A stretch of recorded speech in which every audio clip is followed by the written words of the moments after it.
Guys, എന്തൊക്കെയുണ്ട്? കുറേ ദിവസമായില്ലേ കണ്ടിട്ട്. എനിക്കാണെങ്കിൽ കണ്ടിന്യൂസ് ആയിട്ട് വീഡിയോസ് ഇടാൻ ഒട്ടും പറ്റുന്നില്ല കേട്ടോ. ഇനിയെങ്കിലും വീഡിയോസ് ഇട്ട് തുടങ്ങണം എന്ന് വിചാരിക്കുന്നു. അങ്ങനത്തെ നമ്മൾ രാവിലെ തന്നെ മീനൊക്കെ വറുത്തോണ്ടിരിക്കുകയാണ് കേട്ടോ. നമ്മൾ ഇന്ന് കാസർഗോഡ് പോവാണേ. എൻ്റെ സിസ്റ്ററിനോട് അനിയത്തിയുടെ കല്യാണമാണ് കേട്ടോ. അപ്പം നമ്മൾ വീട്ടുകാരായത് കാരണം 2 ദിവസം മുന്നെങ്കിലും പോകണമല്ലോ. പോണ വഴിക്ക് നമ്മൾ പൊതിച്ചോറൊക്കെ കെട്ടിയിട്ടാട്ടോ പോണത്. അങ്ങനെ മീൻ വറുത്തതും ഓംലേറ്റും ചമ്മന്തിയും കൂടി അരച്ചോണ്ടിരിക്കുകയാണേ. 4 ഇല കേട്ടോ നമ്മൾ പൊതിച്ചോറ് കെട്ടുന്നത്. എനിക്ക്, അമ്മയ്ക്ക്, വല്യമ്മയ്ക്ക്, ഏട്ടന്.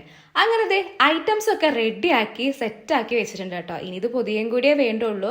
അങ്ങനെ പ്രത്യേകിച്ച് കറികളൊന്നുമില്ല. മീൻ വറുത്തതും അമ്പാഴങ്ങി ഉപ്പിലിട്ടതും അച്ചാറ്, ചമ്മന്തി, ഉപ്പേരി, ഒരു ഓംലെറ്റ്. അങ്ങനത്തെ പൊതിച്ചോറൊക്കെ കെട്ടി റെഡിയാക്കിയിട്ടുണ്ട്. പൂവാള് നേരായിട്ടുണ്ട്. അപ്പം ഞാനും വേഗം പോയിട്ടുണ്ട്, റെഡി ആയിട്ടുണ്ട് കേട്ടോ. നമ്മൾ കുറ്റിപ്പുറത്ത് നിന്നാണ് ട്രെയിൻ കയറുന്നത്. പോണ വഴിക്ക് ചെറിയൊരു മഴയൊക്കെ ഉണ്ടായിരുന്നു. പോണ വഴിക്ക് നമുക്ക് വല്യമ്മേനെയും കൂടി പിക്ക് ചെയ്യാൻ കേട്ടോ. അങ്ങനെ നമ്മൾ സ്റ്റേഷനിലേക്ക് എത്തിയിട്ടുണ്ട് കേട്ടോ. ഇന്നത്തെ ദിവസമാണെങ്കിൽ നല്ലൊരു മഴയുള്ളൊരു ദിവസമായിരുന്നു. അങ്ങനെ നമ്മളെല്ലാവരും അവിടെ സെറ്റായി ട്രെയിൻ കയറാൻ വേണ്ടി റെഡി ആയിട്ട് നിൽക്കാം കേട്ടോ. അതൊക്കെ കഴിഞ്ഞപ്പോൾ നമ്മൾ കുറേ വീഡിയോസും ഫോട്ടോസൊക്കെ എടുത്തിട്ടുണ്ടായിരുന്നു. അങ്ങനെ നമ്മൾ ട്രെയിൻ കയറിയിട്ടുണ്ട്. റിസർവ് ചെയ്തിട്ട് കേട്ടോ പോണത്. എനിക്ക് ഈ ടൈപ്പ് സീറ്റ് ആണെങ്കിൽ ഭയങ്കര അൺകംഫർട്ടബിൾ ആയിരുന്നു കേട്ടോ. അങ്ങനെ കുറച്ചാൽ അവിടെയൊക്കെ ഇരുന്നു, കുറെ കാഴ്ചകളും ഫോണിൽ തോണ്ടിയിട്ടൊക്കെ ഇരുന്നിട്ടുണ്ടായിരുന്നു. കുറെ കഴിഞ്ഞപ്പോൾ ഞങ്ങൾക്ക് 2 പേർക്കും ബോറടിച്ച് തുടങ്ങി. അങ്ങനെ ലൂഡോ ഒക്കെ കളിച്ചിരിക്കാൻ കേട്ടോ. ഉച്ച നേരമായപ്പോൾ നമ്മളിത് പൊതിച്ചോറൊക്കെ കഴിക്കാൻ പോവാണേ.